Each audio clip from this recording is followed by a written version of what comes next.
जी हां दोस्तों, राहुल गांधी ने एक झटके में तोड़ दिया ताला। देखते रह गए नीतीश और सम्राट। दिल्ली में मोदी शाह की देर रात अर्जेंट मीटिंग। बहुत स्वागत है आप सभी का। आप देख रहे हैं द राजनीति का विशेष सेगमेंट खबर और विश्लेषण। मैं हूं जब्बार खान। दोस्तों, ऐसा कौन सा कदम राहुल गांधी ने उठाया जिसकी हलचल और जिसका इंपैक्ट बिहार से लेकर के दिल्ली तक बीजेपी के आला कमान को सताने लगी है? और आखिर राहुल गांधी ने वो कौन सा ताला तोड़ा जिस पर नीतीश कुमार महज देखते रह गए, कुछ नहीं कर सके?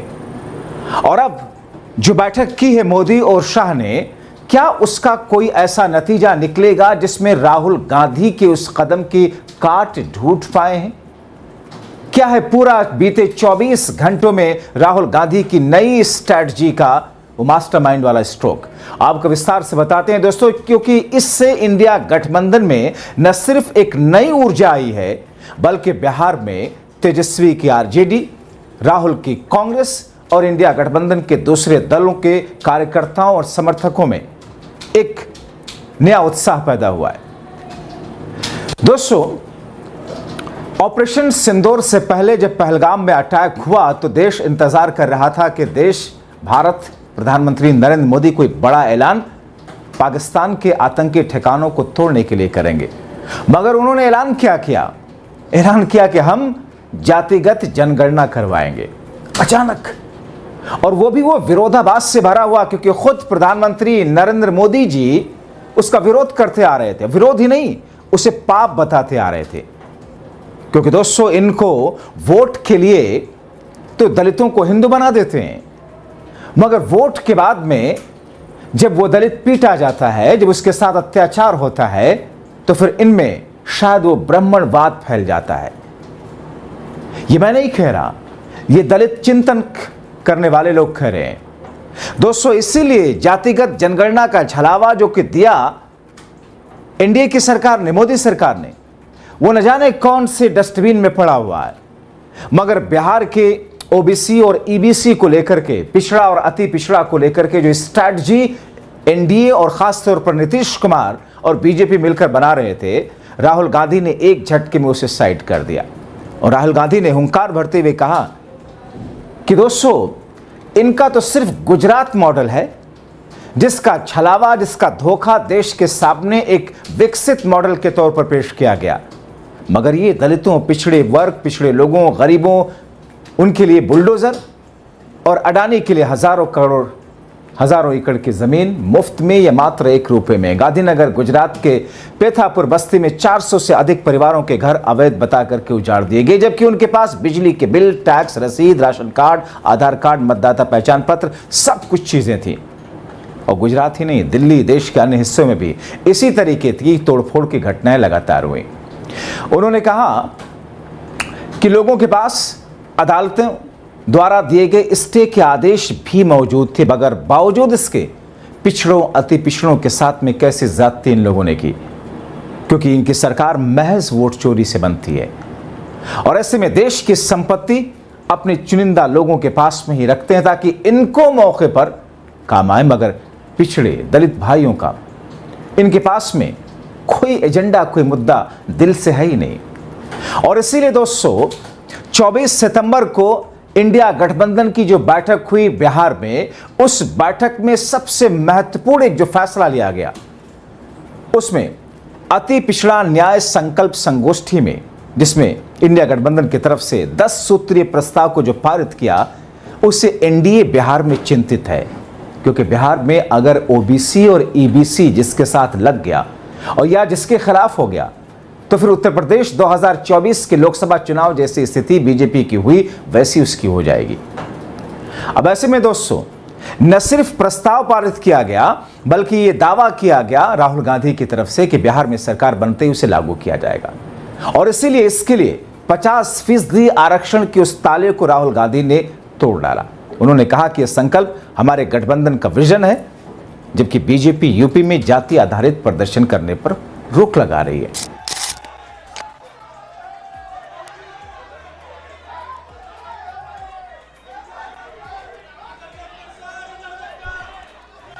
धन्यवाद।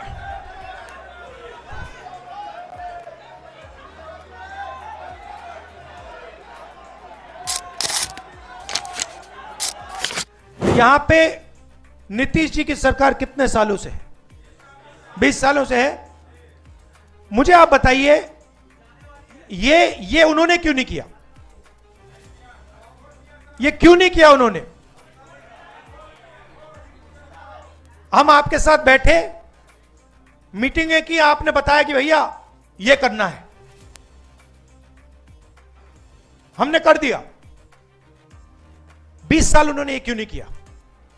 20 साल के लिए इन्होंने आपको एट्रोसिटी एक्ट क्यों नहीं दिया?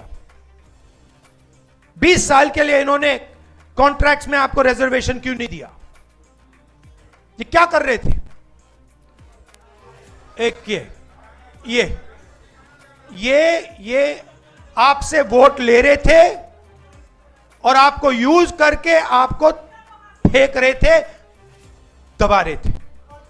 ये आपके लिए, बिल्कुल ये आपके लिए विजन है और ये आपका विजन है। हमारा काम इंप्लीमेंट करने का है।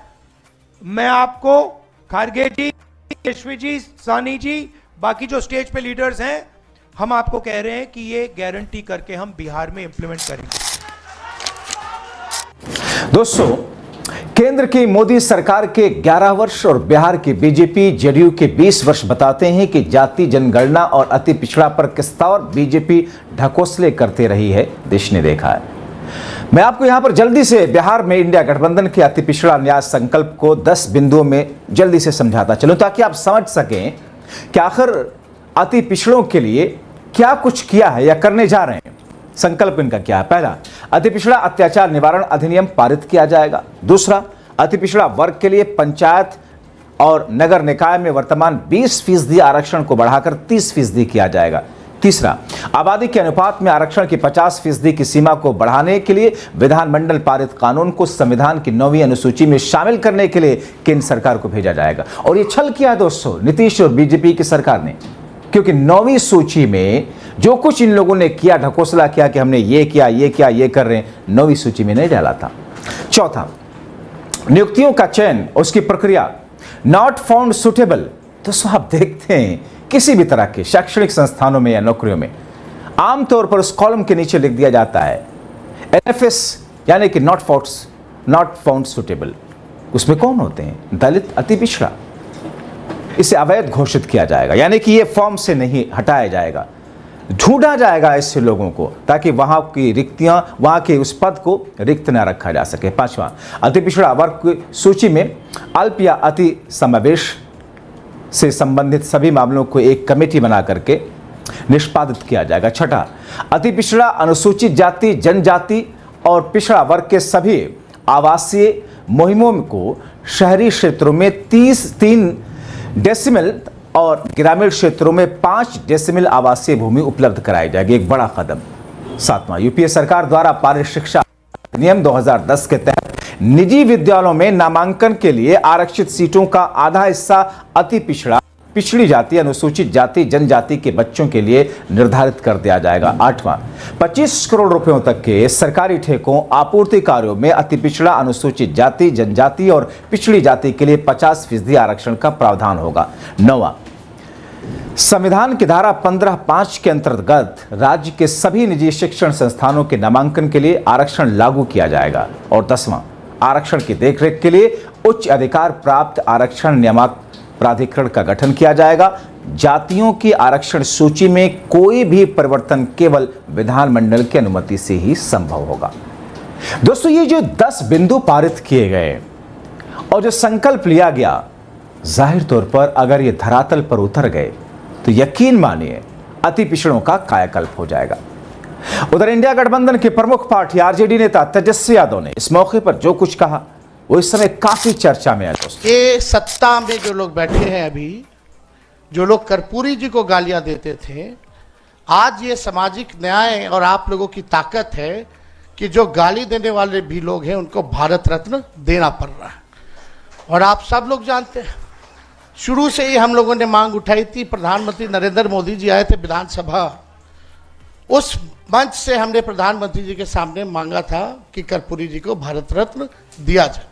उस समय तो उन्होंने कोई वादा नहीं किया, लेकिन जब लड़ाई हम लोगों ने छेड़ा तब जो है उनको देना पड़ा। तो ये सामाजिक न्याय की ताकत है। उस समय 17 महीने हम लोगों की सरकार थी, जो हम लोगों ने आरक्षण जो बढ़ाया 65%, 10% EWS यानी 75%।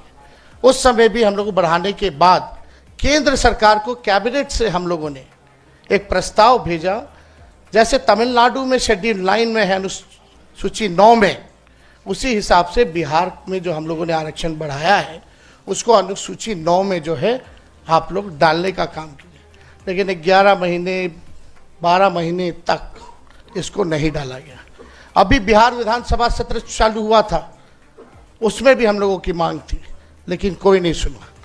हम ये कहना चाहते हैं कि हम लोगों का जो विजन है, कितने अति पिछड़ा समाज के लोग जो है पॉलिसी मेकिंग में है, कितने दलित समाज के लोग जो है डिसीजन मेकिंग में है, या जो भी एनडीए में जितने मंत्री हैं वो समाज के सबसे बड़े दुश्मनों के केवल अपने लाभ के लिए काम कर रहे हैं, व्यक्तिगत रूप के लिए कर रहे हैं, समाज के लिए नहीं कर रहे हैं। और कितने लोग आप देखते होंगे, जो नीतीश जी का जो भूजा पार्टी होता है शाम में, जिसमें वो डिसीजन लेते हैं कोई चीज की, कितना पिछड़ा अति पिछड़ा दलित बैठा रहता है, कितना अल्पसंख्यक बैठा रहता है।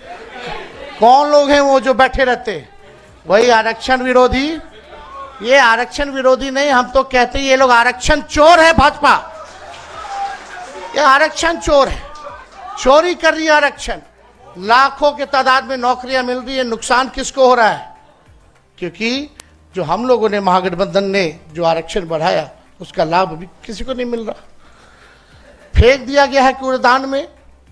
ये लोगों ने खत्म कर दिया, चोरी कर लिया आरक्षण की, भाजपा के लोगों ने। ये लोग जो लोग बैठे हैं ये लोग सब समाज के दुश्मन हैं। हम लोगों ने आज तक अपने विचारधारा से समझौता नहीं किया, ना आगे करेंगे। मजबूती के साथ जो है लड़ाई लड़ने का काम करेंगे। तो जाहिर तौर पर नीतीश कुमार एक से एक ऐलान करके चुनाव के मौके पर जो कुछ सरकार में रहते हुए कर रहे थे, एक झटके में राहुल गांधी ने उन तमाम चीजों पर, कहते हैं ना 100 सुनार की 1 लोहार की, उन तमाम चीजों पर ऐसा हथौड़ा मारा जिससे बिहार में खास तौर पर अति पिछड़ा में और पिछड़ों में एक अलग तरह का उत्साह देखने को मिल रहा है। आप क्या सोचते हैं अगर ये चीजें लागू होती हैं, सत्ता परिवर्तन होता है? क्योंकि दोस्तों, नीतीश पर या एनडीए के उन दावों पर या वादों पर इस वक्त ट्रस्ट डेफिसिट है, और इसीलिए मेजर ट्रस्ट इश्यू है, क्योंकि 20 वर्ष रहने के बावजूद आपने नहीं किया। एक टेन्योर नहीं मिला आपको, 2 नहीं मिला, पूरे 20 वर्ष। आप क्या सोचते हैं? अपनी राय कमेंट बॉक्स में जरूर लिखें। अभी के लिए इतना ही, बहुत शुक्रिया।